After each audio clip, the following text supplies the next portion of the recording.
पोटगी आणि assets liability हे जरी सुप्रीम कोर्टाने सांगितलेलं आहे की हे दोन्ही आता एकत्र निगडीतच आहेत, तरीही देखील त्याच्याबद्दल प्रथम वर्ग न्यायदंडाधिकारी कोर्टात, JMFC कोर्टात निकाल होताना बऱ्याच वेळा वेगवेगळी परिस्थिती समोर येते.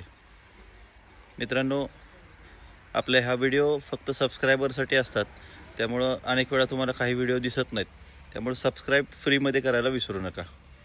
तर मित्रांनो, ही जी काही परिस्थिती आहे की माननीय सुप्रीम कोर्टाने रजनीश वर्सेस निहा या केसमध्ये निकाल दिला की कोणतंही इथून पुढं मेंटेनन्सचं ॲप्लिकेशन हे ॲसेट्स अँड लायबिलिटी दिल्याशिवाय केलं जाऊ नये, परंतु तरीसुद्धा त्याच्याकडे ओव्हरलुक करून काही निकाल होतात.